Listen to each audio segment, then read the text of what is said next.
Good morning प्यारे बच्चों। आज के इस वीडियो में हम class 11 history chapter number 4 the central Islamic lands इसका पार्ट नंबर 3 पढ़ने जा रहे हैं। पार्ट नंबर 3 का फर्स्ट टॉपिक है द अब्बासिद रूल। इससे पहले हमने अब्बासिद रिवॉल्यूशन के बारे में पढ़ा था, तो अब्बासिद रूल के बारे में जानेंगे अभी। अब्बासी शासन व्यवस्था। Under the Abbasids rule the influence of Arab declined and the importance of Iranian culture increased।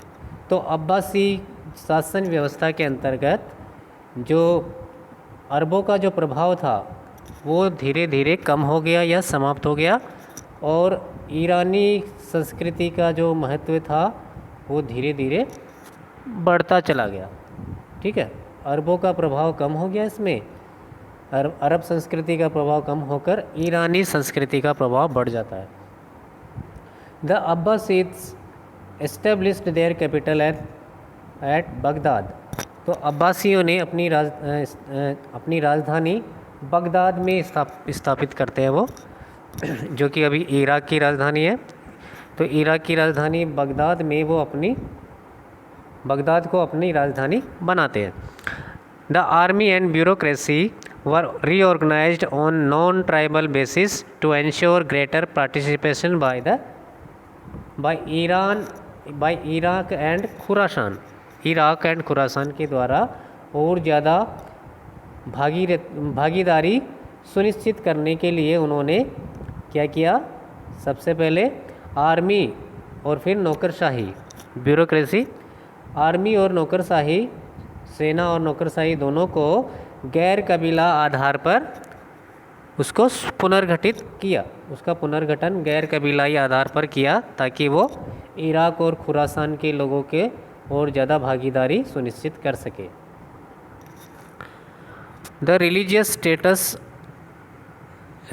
Status and the functions of the caliphate were strengthened under their rule. अब जो खिलाफत की धार्मिक स्थिति थी और उसके जो कार्य थे उन सभी को अब्बासी शासकों ने मजबूत बनाया। ठीक है, तो अब्बासी शासन काल के दौरान खिलाफत की धार्मिक स्थिति और उसके कार्य और ज़्यादा मजबूत हो गए। दे पेट्रोनाइज्ड इस्लामिक इंस्टीट्यूशंस एंड स्कॉलर्स। और अब्बासी शासकों ने इस्लामी संस्थाओं को और विद्वानों को संरक्षण दिया। They retained the centralized nature of state. इसके अलावा उन्होंने राज्य के केंद्रीय स्वरूप को कायम रखा, बरकरार रखा और उसको बनाए रखा। दे maintain the splendid imperial architecture and elaborate court सेरेमोनियल्स of Umayyad. अब उन्होंने जो उमैयद, इनसे पहले जो उमैयद शासन व्यवस्था थी अब्बासिदों से पहले, तो उन उमैयद शासकों की जो राज दरबारी समारोह की जो परंपराएं थी उन सभी को कायम रखा। ठीक है, तो जो शानदार शाही वास्तुकला थी उसको भी कायम रखा उन्होंने। तो हम कह सकते हैं कि अब्बासियों ने एक तो उनकी जो शानदार शाही वास्तुकला थी उमैयद शासकों की, ठीक है, अब्बासियों ने उमैयद वंश के शासकों की जो भी शानदार शाही वास्तुकला थी उसको कायम रखा, साथ ही उनकी जो व्यापक राज दरबारी समारोह की परंपरा थी उनको भी बरकरार और कायम रखा और उसको मेंटेन रखा। Next, causes for the breakup of the caliphate. खिलाफत के विघटन के कारण, खिलाफत का पतन हो जाता है और टुकड़ों में बढ़ जाता है, तो उसका विघटन क्यों होता है उसके कारण देखिए। अब्बासियों के बाद में ये होता है। A number of causes were responsible for the decline of Abbasid state. अब बहुत से कारण हैं जिसकी वजह से अब्बासी राज्य का पतन हो जाता है। वो कारण इस प्रकार है। पहला, the Abbasid state became weaker because of control from Baghdad to distant places of the empire declined. तो अब्बासी स्टेट के कमज़ोर होने का प्रमुख कारण ये था कि बगदाद से जो जो एरिया दूर पड़ता था या जो प्रांत दूर पड़ते थे उन प्रांतों तक बगदाद से कंट्रोल करना मुश्किल हो गया था और वो वहाँ से कंट्रोल नहीं कर पा रहे थे। इस वजह से वहाँ के प्रांत अब्बासियों की कंट्रोल से निकल गए। उस वजह से एम्पायर डिक्लाइन हो गया, एम्पायर का पतन हो गया। Second, a conflict between pro Arab and pro Iranian factions of the army and bureaucracy also led to the decline. इसके अलावा प्रो अरब जो अरब समर्थक लोग थे और प्रो ईरानियन ईरान समर्थक जो लोग थे या गुट थे, उनमें आपस में झगड़ा होता रहता था। किसके ग्रुप थे ये? सेना और नौकरशाही के। तो सेना और नौकरशाही के जो प्रो अरब यानी अरब समर्थक और ईरान समर्थक जो गुट थे, उनमें आपस में झगड़े होते रहते थे। इसके वजह से भी ये अब्बासी शासन ख़त्म हो गया।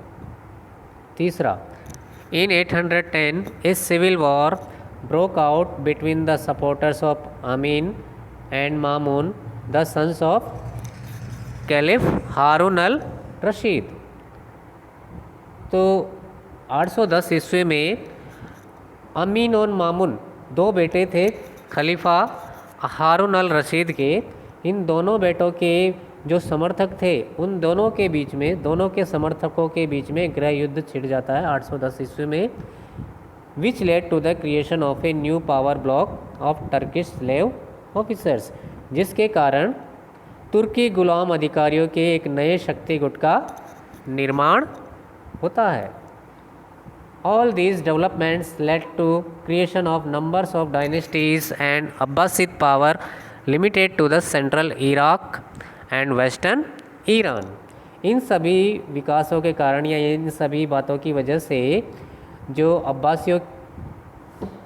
अब्बासियों की शक्ति सीमित हो गई और उस वजह से कई छोटे छोटे राजवंशों का जन्म होता है।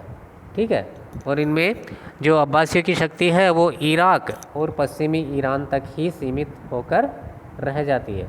बाकी क्षेत्र जो बचे हैं उनमें छोटे छोटे नए वंशों का उद्भव हो जाता है। In 945 the Buyids a Shiite clan from the Caspian region of Iran captured Baghdad. 945 ईस्वी में क्या हुआ? एक नया सिया वंश बुवाही, बुइड्स यानी बुवाही, तो बुवाही नामक एक शिया वंश जो कि ईरान के कैस्पियन क्षेत्र के थे, वो उन्होंने बगदाद पर कब्जा कर लिया। ठीक है, बुवाही वंश के जो कि सिया वंश के आते, बुवाही नामक सिया वंश के रूलर्स ने ईरान जो कि ईरान के कैस्पियन रीजन एरिया के थे, वो उन्होंने जाकर क्या किया? बगदाद पर कब्जा कर लिया। They kept the Abbasid caliph as the symbolic head of their Sunni subjects. अब उन्होंने जो अब्बासी खलीफा था उसको केवल प्रतीकात्मक मुखिया के रूप में अपनी सुन्नी जनता या अपनी जो सुन्नी प्रजा थी उनके लिए उनको नाम मात्र का या प्रतीकात्मक रूप से उसको हेड या मुखिया बनाए रखा, कि उसको हटाया नहीं, अब्बासी खलीफा को बनाए रखा, लेकिन उसके पास कोई पावर या शक्ति नहीं थी। उसको केवल नाम मात्र के लिए प्रतीकात्मक मुखिया बना दिया ताकि अपनी सुन्नी जनता है उसको खुश कर सके। अब नया वंश आता फातिमिड्स। फातिमिड्स वर ऑफ शियाट ओरिजिन। फातिमी वंश के लोग भी शिया वंश से संबंधित थे। जो फातिमी जो नए रूलर्स आए वो भी शिया वंश के थे and had ambitions to rule the Islamic world. और उन फातिमी रूलर्स की यह इच्छा थी कि वो इस्लामी जगत पर शासन चलाए, उन पर राज करे। They claimed descendants of Fatima the daughter of prophet Mohammad and hence rightful rulers of Islam. उन्होंने दावा किया कि वे पैगंबर मोहम्मद साहब की पुत्री फातिमा के वंशज हैं, इसीलिए वे इस्लाम के एकमात्र न्याय संगत शासक है। ये कहा फातिमी वंश के लोगों ने, फातिमी वंश के रूलर्स ने। They had their base in North Africa and conquered Egypt and established new capital at Cairo और कायरो। ठीक है, तो उन्होंने अपना नया अड्डा उत्तरी अफ्रीका में बनाया और साथ ही उन्होंने मिस्र को भी जीत लिया, इजिप्ट को जीत लिया, मिस्र को जीत के उन्होंने बाद में मिस्र की जो राजधानी थी काहिरा या कायरो उसको अपनी नई राजधानी बनाया। The Turks were nomadic tribes, उसी तरह जो तुर्क थे वो खानाबदोश कबीलाई लोग थे। From the Central Asian steppes who gradually converted to Islam, तो जो तुर्क थे वो खानाबदोश कबीलाई लोग थे जो कि मध्य एशियाई घास के मैदानों से आए थे और उन्होंने धीरे धीरे इस्लाम धर्म को अपना लिया था। They were skilled riders and warriors and entered the Abbasids, Samanids and Buyid administration as slaves and soldiers, rising to high position on account of their loyalty and military abilities. अब जो तुर्क लोग थे वो बड़े कुशल सवार और योद्धा थे, बड़े कुशल योद्धा भी थे और उनको घुड़सवारी भी अच्छे से आती थी, इसीलिए वो योद्धा के रूप में अब्बासी, समानी और बुहावी प्रशासन में आ गए। साथ ही वो गुलामों और सैनिकों के रूप में उन्होंने उनके शासनकाल में उन्होंने सेवा शुरू की। शुरू में वो गुलाम के रूप में और सैनिक के रूप में अब्बासी, समानी और बुवाही प्रशासन में वो जगह पा लेते हैं, वहाँ आ जाते हैं और बाद में अपनी वफादारी और सैनिक योग्यता के बल पर वो ऊंचे ऊंचे पदों पर भी पहुंच जाते हैं। तो ये हुई तुर्कों की बात। नेक्स्ट, द राइज ऑफ सल्तनत। सल्तनत का उदय। सल्तनत का कैसे जन्म होता है देखिए। द गजनाविड सल्तनत वाज एस्टैब्लिश्ड बाय अल्पतिगीन इन 961। गजनी सल्तनत की स्थापना अल्पतिगीन के द्वारा 961 ईस्वी में होती है। It was consolidated by Mahmud of Ghazni. उसके बाद उसे महमूद ऑफ गजनी मतलब महमूद गजनवी के द्वारा और ज़्यादा मजबूत किया जाता है। तो महमूद गजनी अल्पतिगीन का पुत्र था। Ghaznavids were a military dynasty with a professional army of Turks and Indians.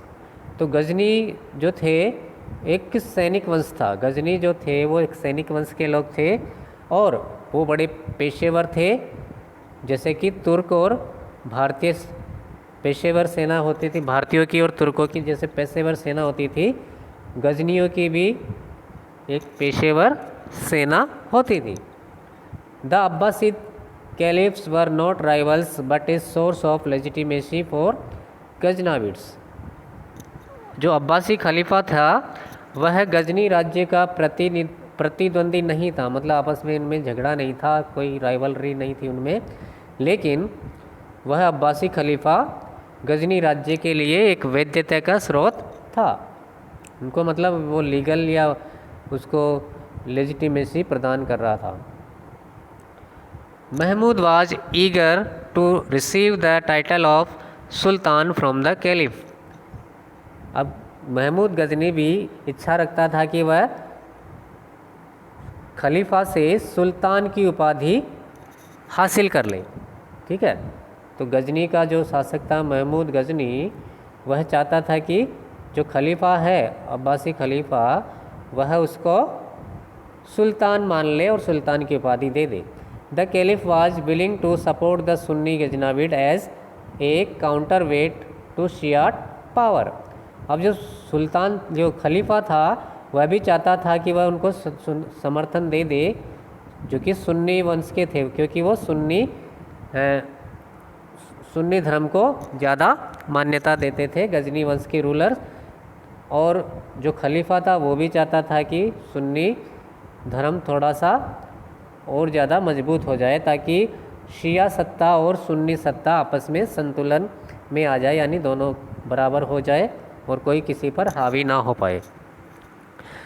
The Seljuk Turks entered Turan as soldiers. अब आगे बात करते हैं सल्जुक तुर्कों की। सल्जुक तुर्क जो थे वह सैनिक के रूप में तुरान में प्रवेश करते हैं। तुरान एक जगह है। दे letter established themselves as a powerful group under the leadership of two brothers। बाद में उन्होंने सल्जुक तुर्कों ने अपने आप को और ज़्यादा पावरफुल ग्रुप के रूप में संगठित कर लिया दो भाइयों के नेतृत्व में। वो दो भाई थे Tughril Beg and Chaghri Beg. Tughril and Chaghri Beg ये दो भाई थे। इन दो भाइयों ने अपने नेतृत्व के द्वारा सल्जुक तुर्कों को एक मजबूत संगठन के रूप में या मजबूत ग्रुप के रूप में संगठित कर लिया था। After the death of Mahmud they conquered Khurasan and made Nishapur their capital. और महमूद की मृत्यु के बाद उन्होंने खुरासीन को जीत लिया, साथ ही निशापुर को अपनी नई राजधानी बना लिया। Then they moved to western Persia and Iraq. इसके बाद वो पश्चिमी पर्शिया मतलब पश्चिमी ईरान की तरफ जाते हैं, साथ ही इराक की ओर भी जाते हैं। And restored Baghdad to Sunni rule. और बगदाद में सुन्नी शासन स्थापित कर देते हैं। ये 1055 में होता है। The caliph al Qaim conferred on Tughril Beg the title of sultan. तो जो नया खलीफा आया अल कायम उसने तुगरिल बेग को सुल्तान की उपाधि प्रदान की। The two Seljuk brothers ruled together. दोनों सल्जुक भाई तुगरिल बेग और छागरी बेग दोनों इकट्ठे मिलकर साथ साथ शासन चलाते हैं। दोनों ने साथ साथ मिलकर एक साथ रूल किया। नेक्स्ट टॉपिक द क्रूसेड्स, धर्म युद्ध। ईसाइयों और मुसलमानों के बीच में फ़िलिस्तीन और जो जेरूसलम है उसके लिए लड़ाई होती है, जिसको क्रूसेड के नाम से जाना जाता है। देखिए, crusades were the wars fought by Christians against Muslims to free the holy land of फ़िलिस्तीन।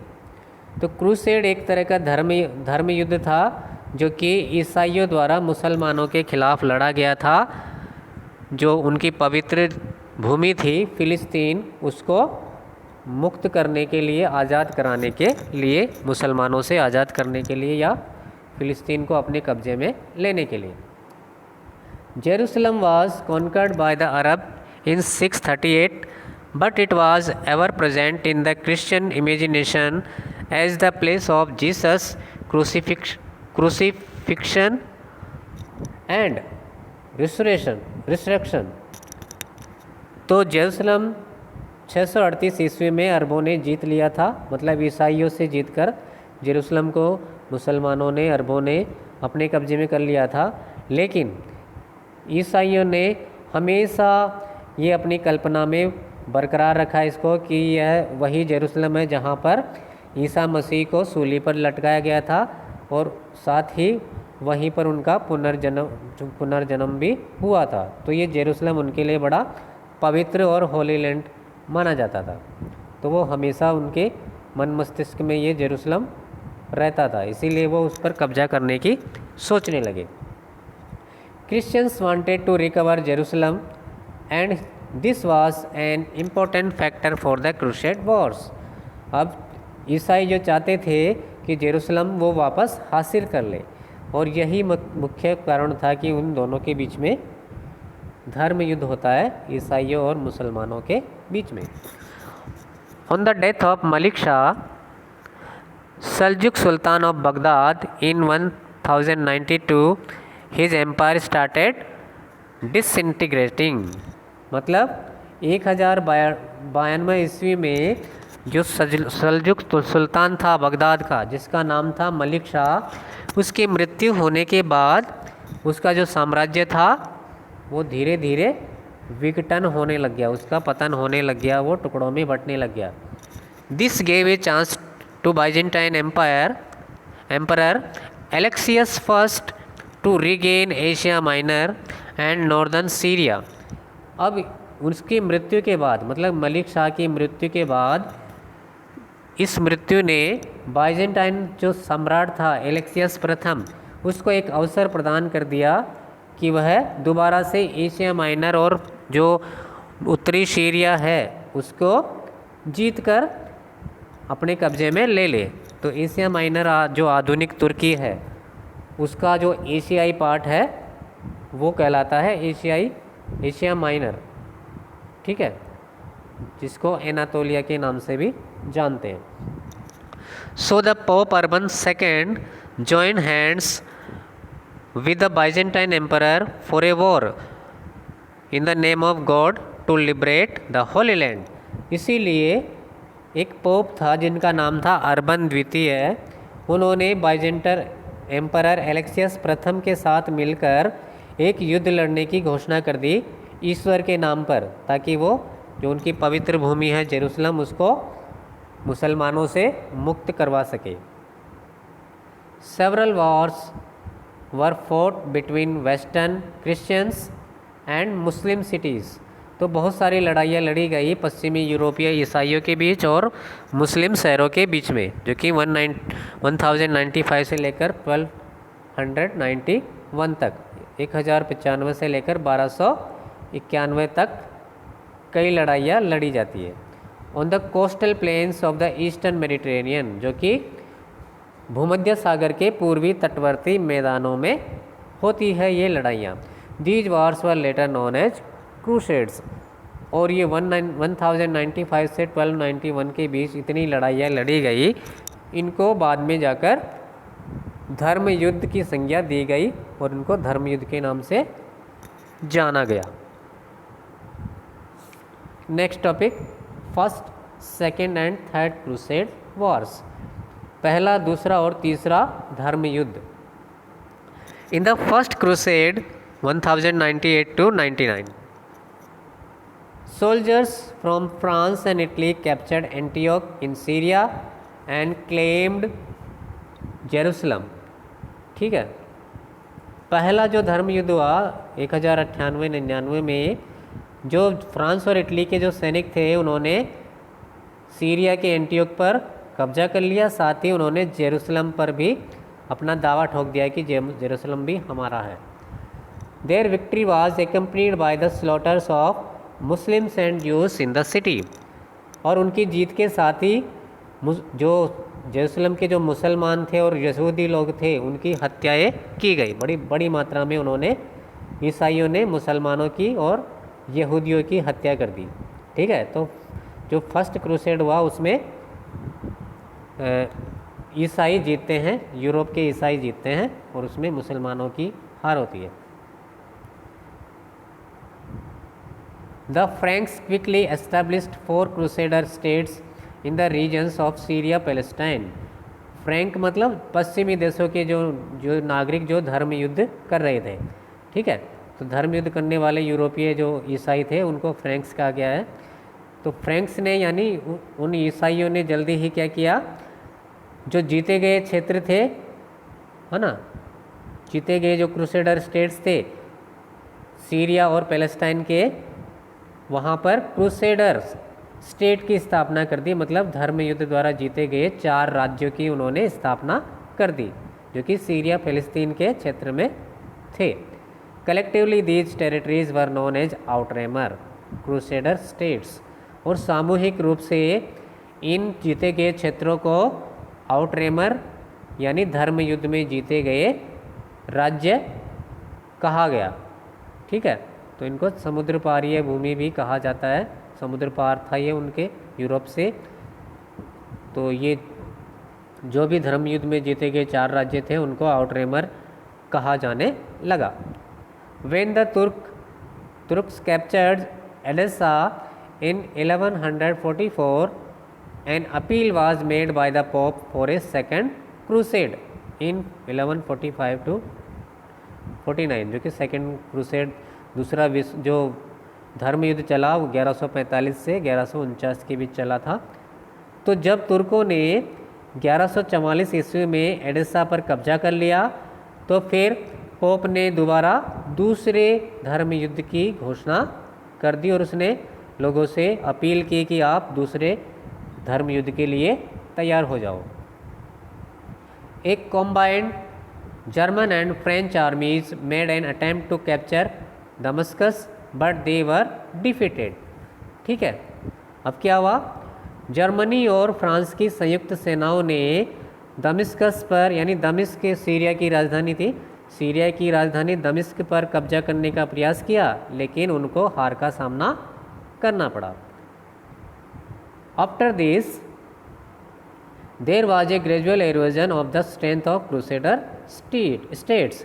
इसके बाद जो क्रूसेडर स्टेट्स थे, धर्म युद्ध में जीते गए राज्य जिनको आउटरेमर कहा गया, उसकी शक्ति में धीरे धीरे कमी आने लग गई। उसका मतलब उसकी शक्ति क्षीण हो गई और वो धीरे धीरे पतन की ओर बढ़ने लगे। सलाह अल दीन means Saladin created an Egypto-Syrian empire and gave the call for jihad or holy war against the Christians and defeated them in 1187। Salahuddin और सलादीन ने क्या किया, बाद में एक मिस्री सीरियाई साम्राज्य की स्थापना की। साथ ही उन्होंने ईसाइयों के खिलाफ मुस्लिम लोगों को धर्म युद्ध या जिहाद का आह्वान किया, लोगों को एकजुट किया, उनको बुलावा दिया कि आप सभी ईसाइयों के खिलाफ एकजुट होकर जिहाद की घोषणा करो और उनके खिलाफ धर्म युद्ध करो। और 1187 में जब लड़ाई होती है उसमें वो ईसाइयों को हरा देते हैं। He regained Jerusalem nearly a century after the first crusade. और प्रथम धर्म युद्ध के लगभग एक शताब्दी के बाद फिर से मुसलमानों का कब्जा जेरूसलम पर हो जाता है। ठीक है, पहले धर्म युद्ध में ईसाई जीतकर जेरूसलम पर कब्जा कर लेते हैं, दूसरे धर्म युद्ध में मुसलमान दोबारा जेरूसलम पर कब्जा कर लेते हैं, इसमें मुसलमानों की जीत होती है। Okay, the loss of the city Jerusalem prompted a third crusade in 1189। अब जेरूसलम के हाथ से निकल जाने से या जेरूसलम के छिन जाने की वजह से ईसाइयों को तीसरे धर्म युद्ध करने की प्रेरणा मिली, उनको प्रोत्साहन मिला, जो कि 1189 में होता है। But the crusaders gained little victory और Palestine and got free access to Jerusalem for Christian pilgrims. ठीक है, जो तीसरे धर्म युद्ध की प्रेरणा मिलती है 1189 में होता है वो, लेकिन ईसाई धर्म युद्ध करने वाले लोगों को बहुत ही कम जीत मिलती है फ़िलिस्तीन में, और वो केवल इतना कर पाते हैं कि जो ईसाई तीर्थयात्री है जेरूसलम आने जाने के लिए, उनको मुक्त रूप से प्रवेश करने का अधिकार मिल जाता है। तो केवल इतने से उनको संतोष करना पड़ता है कि जो पिलग्रिम्स या तीर्थयात्री यूरोप से जेरूसलम आना चाहेंगे, उनको वो फ्री में आवाजाही का अधिकार उनको मिलेगा, फ्री में आ सकते हैं, जा सकते हैं। लेकिन इसके बावजूद भी जेरूसलम पर ईसाइयों का कब्जा नहीं हुआ, उस पर मुसलमानों का कब्जा बना रहा। ठीक है, the Mamluks the rulers of Egypt finally expelled the crusading Christians from all the Palestine in 1291। अब मिस्र के शासक जो मामलुक थे, जिनको मामलुक वंश के कहा जाता है, मिस्र के जो शासक थे, उन्होंने क्या किया, अंत में धर्म युद्ध करने वाले ईसाइयों को समूचे फ़िलिस्तीन से 1291 में पूरी तरह बाहर निकाल दिया। ठीक है, मामलुक वंश के जो राजा थे मिस्र के, उन्होंने 1291 में पूरे फ़िलिस्तीन से धर्म युद्ध करने वाले सारे ईसाइयों को बाहर निकाल दिया युद्ध के द्वारा। अब देखते हैं कॉन्सिक्वेंसेस ऑफ द क्रूसेड्स, धर्म युद्ध के परिणाम। जो 3 धर्म युद्ध लड़े गए उनके परिणाम क्या हुए। The crusades left A lasting impact on 2 aspects of the Christian Muslims relations. देखिए, अब इस तीनों धर्म युद्धों ने 2 पहलुओं के आधार पर ईसाई और मुस्लिम जो संबंध थे उनके ऊपर एक स्थायी प्रभाव छोड़ा। दोनों के संबंध में एक बहुत ही महत्वपूर्ण संबंध जो परिणाम था वो सामने देखने को मिला। जो उनके प्रभाव था वो इस प्रकार है। One was the Muslim state became hostile towards its Christian subjects where there was mixed population. पहला परिणाम यह हुआ कि जो मुस्लिम राज्य थे वो ईसाई प्रजा के दुश्मन बन गए, शत्रु बन गए, और उनके प्रति उनका रुख कठोर हो गया। जहाँ भी मुस्लिम राज्य में ईसाई लोग रहते थे या फिर मिक्स पॉपुलेशन रहती थी, मिश्रित जनसंख्या रहती थी, वहाँ पर उनका जो बिहेवियर था, मुस्लिम रूलर्स का जो बिहेवियर था वो क्रिश्चियन सब्जेक्ट के प्रति या अपनी ईसाई प्रजा के प्रति बड़ा कठोर हो गया या थोड़ा शत्रुतापूर्ण हो गया। दूसरा परिणाम क्या हुआ? The other was increased influence of Italian mercantile communities in the trade between the east and the west even after the restoration of Muslim power. दूसरा परिणाम ये हुआ कि इटली के व्यापारिक समुदायों का प्रभाव बढ़ता चला गया। कहाँ पर? पूर्व और पश्चिम के देशों में जो व्यापार होता था उसमें, मतलब Muslims even after the restoration of Muslim power, Jerusalem में मुस्लिम सत्ता की बहाली के बावजूद, बहाली के बाद भी इटली के व्यापारिक समुदायों का व्यापार में प्रभाव बढ़ता ही चला गया, पूर्व और पश्चिम के जितने भी देश थे वहाँ पर। ठीक है, तो इस तरह से ये हमारा वीडियो ख़त्म होता है। बाकी बचा हुआ पार्ट्स हम आगे के 2 वीडियो में ख़त्म करेंगे।